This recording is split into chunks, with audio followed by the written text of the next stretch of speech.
80% avarchilikni azaytadigan 10 turlik taklif.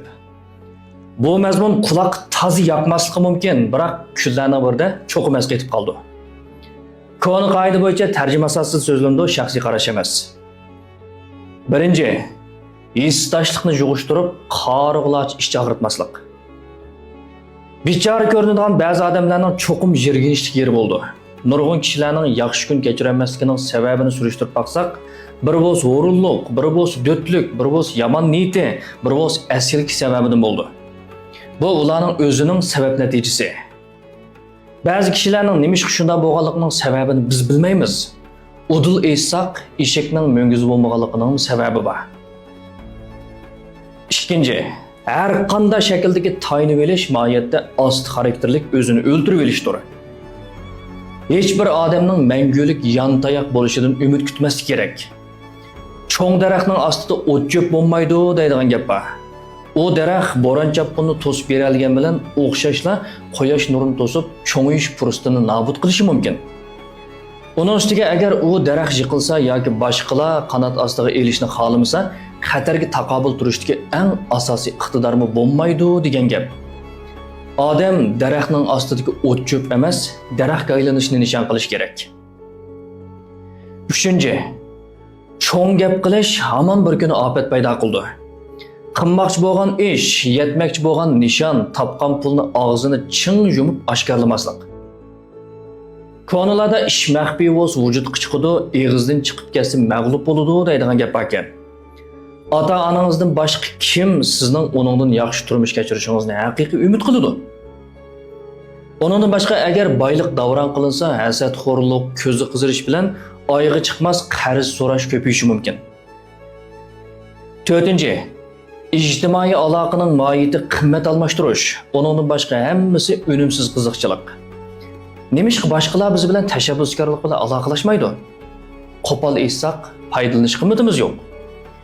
Kishilik munosabatga kuchash keraklik rost, ammo oldingi sharti o'zimizning amaliy kuchimiz bo'lishi kerak. 100 ming yillik mashina haydab turib, Rolls-Royce haydaydiganlarning chambiriga qistirilib kirsak, bu ijtimoiy aloqa emas, balki surkilib olish. Ularning nazarida hatto xushomat bo'lishi mumkin.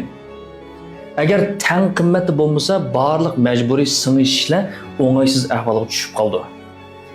5. Har qancha yaqin do'st bo'lsa-mu, maxfiyatlikni ko'p ham baharlamaslik. Chunki do'stning do'sti bo'ladi, uchurning taqilish sur'atini to'vanchaqlig'i bo'lmaydi. Quloq yoqmasmi deyli, siz do'stingizga samimiy muomala qilyapman deganingiz bilan do'stingizning shunday qiladiganligiga kafolat qila olamsiz. Har qanday munosabatning sifat kafolat muddati bo'ladiganligini unutib qolmaslik kerak. Kunlarning birida ziddiyat bo'lib qolsa yoki manfaat to'qinish yuz bersa, siz ilgari aytib bergan maxfiyatlik uning sizga hujum qiladigan eng qabih vositaga aylanishi mumkin. 6. Xushallikni ko'p ham baharlamaslik. Ba'zida bu boshqalarning nazarida ko'z-ko'z qilish deb sanalishi mumkin.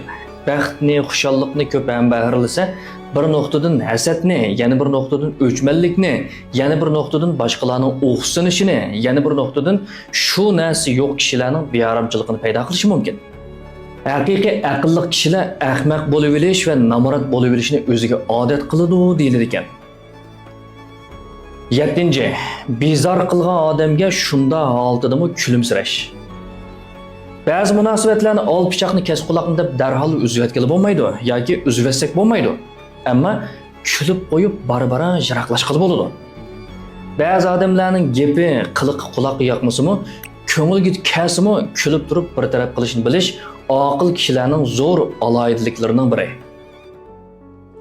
8. Yordam talab qilmasimi yordam berish hissiyotini boshqarish. Oq ko'ngil bo'lsak bo'ldi, lekin azan bahoda setib bo'lmaydi.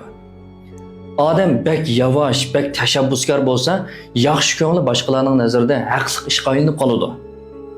Odam tabiatining bir iflos tarafi shuki, birovi 99 qitim yordam qilib, 100-qitim yordam qilmasa, ilgirki 99 qitimlikni butunlay unutib, yaxshi bo'lmagan tarafini ham esda tutadi.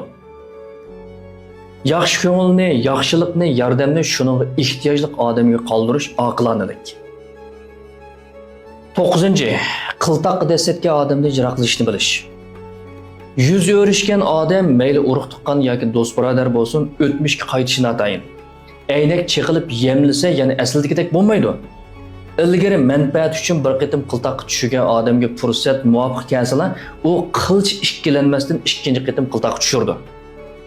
Bu axloq fazilat bilan munosabatlik, do'stlik bilan emas. Bunda vaqtki eng ahmoqona usul talash tortish qilish, o'ch elish. Eng oqilona usul ziyonni vaqtida to'xtatish, ün-tünsiz qor tizimlikka kirgizish, uni dunyodan uzul kesil yo'qotish. Mana bu uningga berilgan eng cho'ng jazo. 10. Har qanday odam bilan ziyoda yaqin bo'lib ketmaslik. Orliq saqlash. Orliq go'zallik paydo qilib qolmay, yana bexatarlikni paydo qiladi.